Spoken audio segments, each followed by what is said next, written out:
بسم اللہ الرحمن الرحیم الطریقۃ العصریہ فی تعلیم اللغۃ العربیہ کے 28ویں سبق میں خوش آمدید۔ آج کے سبق میں الگ سے کوئی قانون نہیں ہے، کوئی قواعد ذکر نہیں کیے گئے، لہٰذا گزشتہ ہی قواعد کو ہم نے سامنے رکھتے ہوئے آج کا سبق ہم نے پڑھنا ہے۔ آج کا سبق الرسالہ اس کا عنوان ہے۔ جیسا کہ میں نے پہلے بھی عرض کیا تھا آپ کو کہ اب اسباق آگے بڑھ رہے ہیں اور دن بدن جو آپ نے چھوٹے چھوٹے جملے، پھر اس کے جو بھی ہم نے چھوٹے چھوٹے جملے سیکھے تھے، اب وہ آگے بڑھیں گے، وہ خطوط کی شکل بنیں گے، وہ واقعات کی شکل بنیں گے، کہانیاں بنیں گی، تو ایک تاکہ آہستہ آہستہ طالب علم جو ہے وہ عربی میں اس میں مہارت حاصل کر سکے۔ اسی کی مناسبت سے جو آج کا سبق ہے وہ الرسالہ ہے، جو کہ ابھی ہم پڑھتے ہیں اور ہم اندازہ لگائیں گے کہ یہ مذکر سے متعلق ہے، مؤنث سے متعلق ہے، کیا اصول اس میں ہمیں یاد کروائے جا رہے ہیں، اور ایک خط اگر لکھا جاتا ہے یا خط کے بارے میں کوئی بات لکھی جاتی ہے تو اس کا کیا طریقہ کار ہوتا ہے۔ آئیے حسب سابق ہم اب سب سے پہلے معانی الکلمات کو دیکھتے ہیں اور اس کے بعد جو ہے اپنے سبق کی طرف بڑھیں گے۔ معانی الکلمات، الرسالہ خط کو کہتے ہیں، عنوان پتہ جو کہ خط پہ لکھا جاتا ہے، ضع رکھ لو، رکھو، الحضور حاضری، عریضہ درخواست، ثم پھر، الظرف لفافہ، صندوق البرید لیٹر باکس، دفتر الحضور حاضری کا رجسٹر، مدیر التعلیم ناظم تعلیمات، طابع طوابع ٹکٹ، مکتب البرید ڈاکخانہ، اضع رکھتا ہوں ڈالتا ہوں، ادعو دعا کرتا ہوں، ادعو یہ امر ہے دعا کرو، اسماء اسم ان کی جمع، ساعی البرید ڈاکیہ۔ تو یہ تو تھے معانی الکلمات۔ اب ہم بڑھتے ہیں اپنے سبق کی طرف۔ تو آج کا سبق کا عنوان ہے الرسالہ۔ ہذہ رسالۃ والدی، ہذہ کیوں آیا؟ کیونکہ رسالہ تھا، اور رسالہ مؤنث کیوں ہوا؟ کیونکہ اس کے آخر میں تا بھی تھی۔ اس نے ہمیں بتا دیا کہ ہذہ آنے کی وجہ رسالہ ہے۔ والدی میرے والد، یا کی نسبت آئی ہوئی ہے اس کے اندر، میرے والد۔ ہذہ کیا ہے، کیسے کام کرتی ہے، اس کا آپ کو درس الثانی میں اس کا جواب مل جائے گا، دوسرے سبق میں دیکھ لیں۔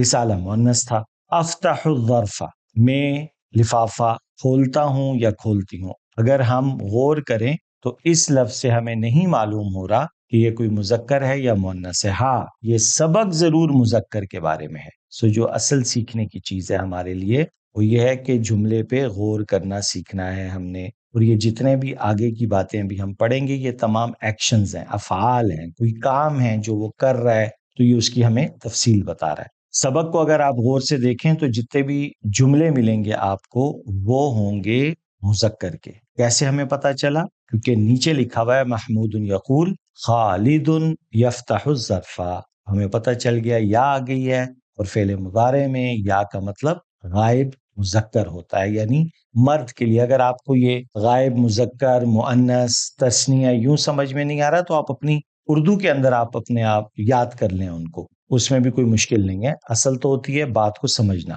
تو سبق میں کیا بتایا جا رہا ہے؟ ہذہ رسالۃ والدی افتح الظرف، ابھی ظرف ہم نے لفافے کو پڑھا، افتح میں کھولتا ہوں، واقرأ الرسالۃ اور رسالہ پڑھتا ہوں، ثم آخذ القلم پھر میں قلم لیتا ہوں، والورق اور ورق لیتا ہوں یعنی کاغذ لیتا ہوں، واکتب الجواب اور میں جواب لکھتا ہوں، اکتب الرسالۃ الی والدی میں اپنے والد کو خط لکھتا ہوں، واضع الرسالۃ فی الظرف اور خط کو لفافے میں ڈالتا ہوں، ثم اغلق الظرف یہ لفافہ بند کر دیتا ہوں، واکتب علیہ العنوان، علی یاد ہے، علیہ، اکتب علیہ العنوان، علیہ سے مراد یہ جو ہی ہے یہ ظرف کی طرف جاری ہے، کیونکہ لفافے کی بات ہو رہی ہے کہ لفافے کے اوپر میں عنوان لکھتا ہوں یعنی تا لکھتا ہوں، ثم اضع الرسالۃ فی صندوق البرید پھر میں خط لیٹر باکس میں ڈال دیتا ہوں۔ اگلا اصول ایک یاد رکھیے گا کہ کبھی کبھار ہم کچھ پڑھ رہے ہوتے ہیں، ہمیں بہت زیادہ اس کی تفصیل معلوم نہیں ہوتی، لیکن جو پیٹرن ہوتا ہے اس سے ہم پہچان جاتے ہیں بہت ساری چیزوں کو۔ اب اگر ایک بچہ خط کی بات کر رہا ہے تو لازمی سی بات ہے بھئی خط ہوتا ہے، کھلتا ہے، اس کو کھولا جاتا ہے، پڑھا جاتا ہے، پھر اس کا جواب لکھا جاتا ہے، اس کو پھر اگلے خط میں ڈالا جاتا ہے، پھر اس پہ عنوان لکھا جاتا ہے اور اس کو ڈاکیہ کے حوالے کر دیا جاتا ہے۔ آج بھی ہم مختلف کمپنی ہیں کورئر کے، ان کے سپرد کرتے ہیں، وہ ہمارے خطوط پہنچاتے ہیں، کاغذات یہاں سے وہاں پہنچاتے ہیں۔ سو اگر بیک گراؤنڈ ہمارے ذہن میں ہو تو اس قسم کی عبارت کو سمجھنے بھی ہمارے لیے آسان ہوتا ہے۔ یہ تو تھا پہلا حصہ۔ اب ہم آگے بڑھتے ہیں۔ استاد اور تلمیذ کے درمیان گفتگو ہے، تو اس میں ہمیں کیا سکھایا جائے گا کہ آپ نے سوالات کیسے کرنے ہیں۔ اب یہ ایک واقعہ ہے، ایک بچے نے اپنی ایک روٹین آپ کے سامنے بیان کی۔ اب اسی حوالے سے اگر استاد اور شاگرد کی گفتگو ہوتی ہے تو وہ آپس میں جو گفتگو کرتے ہیں ہم اس کو دیکھیں گے۔ ما تل کا بیدی کا یا خالد، تل کا الدرس الثالث میں جائیں، وہاں آپ کو اس کی تفصیل ملے گی۔ ما تل کا بیدی کا، تلکا کا انتخاب بتا رہا ہے کہ کسی مؤنث چیز کی بات ہو رہی ہے، ورنہ جو تلکا جو اس میں اشارہ ہے اس کا استعمال نہ ہوتا، کچھ اور استعمال ہو رہا ہوتا۔ لیکن دیکھ لیجئے گا، ما تلکا بیدیکا یا خالد، اب خالد کے ہاتھ میں ایک چیز ہے نا، تو اسی کے حوالے سے بات ہو رہی ہے۔ کا آ گیا، ید ہاتھ کو کہتے ہیں، بیدیکا ہاتھ میں، تمہارے ہاتھ کے ساتھ، تمہارے ہاتھ میں کیا ہے؟ ما تلکا بیدیکا یا خالد، تو جواب دے رہا ہے هذه رسالۃ والدی۔ اب دیکھیں کیونکہ رسالہ ہے لہٰذا هذه استعمال ہوا۔ اب استاد کہتے ہیں افتح الظرف واقرأ الرسالہ، لفافہ کھولو اور خط پڑھو۔ یہاں امر کے صیغے استعمال ہو رہے ہیں، اور ہم نے امر کی ابھی 3-4 دن پہلے ہی پوری تفصیل پڑھی ہے۔ اب جواب میں کہتا ہے افتح الظرف واقرأ الرسالہ، میں لفافہ کھولتا ہوں اور خط پڑھتا ہوں۔ اب اسی کے حوالے سے مزید ایک سوال اس کے استاد کرتے ہیں، ماذا یکتب والدک، ماذا، ما ھذا، یہ پڑھا ہے ہم نے، اس کو دیکھ لیجئے۔ یکتب کیونکہ والد صاحب حاضر نہیں ہیں، غائب ہیں، لہٰذا یا کا استعمال ہوا، والدک آپ کے والد۔ تو کیا ترجمہ بن گیا؟ آپ کے والد کیا لکھتے ہیں؟ تو جواب میں وہ کہتا ہے والدی، میرے والد، والدی یا آ گیا، ٹھیک ہے، ورنہ تو والدن ہوتا ہے والد، والدی میرے والد۔ یکتب لکھتے ہیں، اب وہ کیا لکھتے ہیں؟ انا طیب و ادعو لکا، میں الحمدللہ خیریت سے ہوں اور تمہارے لیے دعا گو ہوں۔ اس کے بعد استاد اسے کہتے ہیں خذ القلم والورق، قلم اور کاغذ پکڑو، یا اب یہ امر جاری ہو رہا ہے، تو جواب میں کہتا ہے آخذ القلم والورق، میں قلم اور کاغذ پکڑتا ہوں۔ اکتب الجواب الی الوالد، اپنے والد کو خط کا جواب لکھو۔ اکتب الجواب الی الوالد، اب یہ دیکھیں اکتب امر ہے، اکتب یہ اب آپ اپنے ایک فعل کے بارے میں متکلم بتا رہے کہ میں لکھتا ہوں، یعنی اس امر کے نتیجے میں وہ عمل کر رہا ہے۔ لیکن دونوں صیغوں میں فرق کیا ہے کہ پہلا امر ہے اور دوسرا جو ہے وہ واحد متکلم کی بات ہو رہی ہے۔ ضع الرسالۃ فی الظرف، رسالے کو یعنی خط کو لفافے میں ڈالو، تو جواب ہے اضع الرسالۃ فی الظرف۔ اکتب العنوان علی الظرف، لفافے پر پتہ لکھو۔ اس سے ملتا جلتا جملہ ابھی ہم نے اوپر پڑھا ہے، اکتب علیہ العنوان۔ دیکھیں ایک ہی بات کو بیان کرنے کے 2-3 طریقے ہوتے ہیں، تو اکتب علیہ العنوان کا بھی وہی مطلب تھا کہ میں اس لفافے کے اوپر پتہ لکھتا ہوں، ٹھیک۔ اب استاد نے اسی کو امر میں بدلا ہے، وہ کہتے ہیں اکتب علیہ العنوان۔ اچھا، اسی چیز کو جب اس کے استاد بیان کرتے ہیں تو کیسے کرتے ہیں؟ اکتب العنوان علی الظرف، لفافے کے اوپر پتہ لکھو۔ اب جواب کیا ہے؟ اکتب العنوان علی الظرف، میں پتہ جو ہے وہ لفافے پر لکھتا ہوں۔ اب اسی کا سوال ہے، یعنی جو اس کی پچھلے پورے جملے تھے، اگر اسی کا سوال بنایا جائے، این تضع الرسالۃ، آپ خط کو کہاں ڈالیں گے؟ تو جواب ہے اضعها فی صندوق الورید۔ یہ بہت باریک چیزیں نظر رکھیں کیونکہ رسالہ مؤنث ہے، اضعها، ٹھیک ہے، تو میں اسے لیٹر باکس میں ڈالوں گا۔ تو ہمیں سوال جواب کے انداز سے بھی پتہ چلا کہ یہ جو مختلف فعل مضارع کے جو صیغے ہیں ان کا استعمال کیسے کرنا ہے، سوال کیسے بنانا ہے، یہ سبق کے اس حصے میں ہمیں سکھایا گیا۔ اگلا حصہ ہے محمود یقول خالد یفتح الظرف ویقرأ الرسالہ۔ اب یہ ٹوٹل غائب کے صیغے شروع ہو گئے، ٹھیک ہے۔ غائب کے لیے ہم نے پڑھا تھا کہ یا لگائی جاتی ہے۔ اب یہ جو اوپر والی بات ہے جو بچے نے اپنی بات کی تھی کہ افتح الظرف واقرأ الرسالہ، اسی کو کوئی بھی آپ کو کہے کہ بھئی اس کو غائب میں تبدیل کر دو، حمزہ ہٹانی ہے، یا لگا دی، بن گیا خالد یفتح الظرف ویقرأ الرسالہ ثم یأخذ القلم والورق ویکتب الرسالة إلى والده والدیہ، غائب کی بات ہو رہی ہے نا تو ہی آئے گا، ویکتب علیہ العنوان ثم یضع الرسالة فی صندوق البرید ویکتب علیہ العنوان۔ اب کیونکہ ظرف کے اوپر لکھا جا رہا ہے، یہ ذہن میں رکھیے گا، اور ظرف مذکر ہے، لہٰذا جو ہم نے یہاں ضمیر استعمال کی ہے وہ ہے ہا ضمیر استعمال ہوئی ہے، علیہ العنوان ثم یضع الرسالۃ فی صندوق البرید۔ تو الحمدللہ جو سبق تھا وہ تو پورا ہوا۔ اب ہم آگے چل کے دیکھتے ہیں کہ ہمیں کیا ٹاسک ملا ہے۔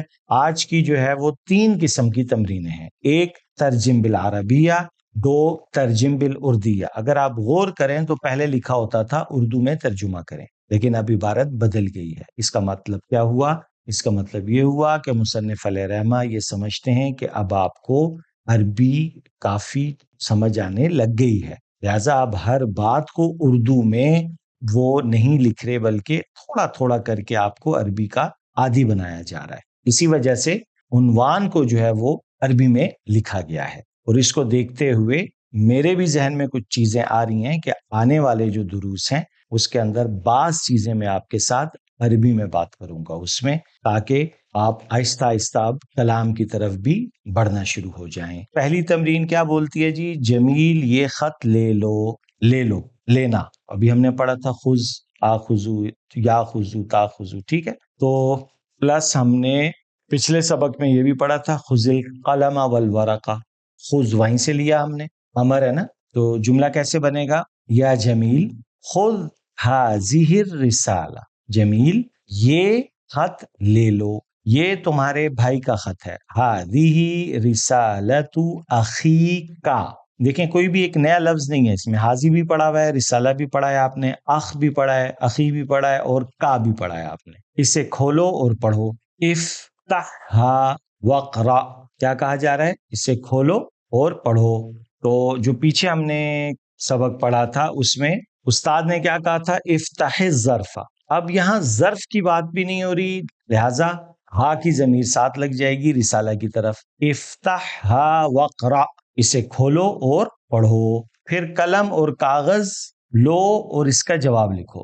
ثم، اب یہ بھی ہم نے معانی الکلمات میں پڑھا، ثم پھر خذ القلم والورق واکتب جوابہا، یہ رسالہ کا جواب ہے، اس وجہ سے ہا کی ضمیر لگ رہی ہے۔ یہی بات استاد نے جو ابھی ہم نے پیچھے پڑھا تھا اس میں کہا تھا اکتب الجواب الی الوالد، تو اب یہاں جو ہمیں بتایا جا رہا ہے اس میں والد کا ذکر نہیں ہو رہا، لیکن یہ کہا جا رہا ہے کہ قلم اور کاغذ لو اور اس کا جواب لکھو، یعنی یہ جو خط ہے، لہٰذا جملے کو سامنے رکھتے ہوئے ہم نے اس کی عربی بنانی ہے۔ ثم خذ القلم والورق واکتب جوابہا، خالد آج بیمار ہے، خالد الیوم مریض، وہ مدرسے نہیں جائے گا، لا یذهب الی المدرسۃ، یذهب کیوں ہے؟ کیونکہ خالد کی بات ہو رہی ہے اور وہ غائب ہے۔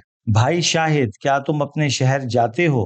اخی شاہد هل انت تذهب الی بلدک، دیکھ لیں یہ تمام وہ الفاظ جو آپ نے ٹکڑوں میں پڑھے تھے اب وہ جوڑ جوڑ کے بڑے بڑے جملے بن رہے ہیں۔ اپنا پتہ لکھ دو، اکتب عنوانک، عنوان ہم نے بھی پڑھا پتے کے معنی میں آتا ہے، تو عنوانک تمہارا عنوان، تو جس کو ہم اردو میں کہتے ہیں اپنا پتہ لکھ دو۔ الحمدللہ پہلا جو ٹاسک تھا وہ مکمل ہوا۔ اب ہم چلتے ہیں اگلے ٹاسک کی طرف جس میں ہے ترجم بالاردیہ، ٹھیک ہے؟ عربی میں یہ جملے ہیں جن کی ہم نے اردو بنانی ہے۔ ھذا دفتر الحضور، دفتر حضور ابھی ہم نے پڑھا تھا، یہ حاضری کا رجسٹر ہے۔ الاستاذ یکتب اسماء الطلاب فی دفتر الحضور، استاد لکھتے ہیں یا لکھتا ہے طلباء کے نام حاضری کے رجسٹر میں۔ وَيَأْخُذُ الْحُضُورَ كُلَّ يَوْمٍ، اور ہر روز حاضری لگاتے ہیں یا لیتے ہیں۔ خالد یجلس امام الاستاذ بِأَدَبٍ، خالد استاد کے سامنے ادب کے ساتھ بیٹھتا ہے۔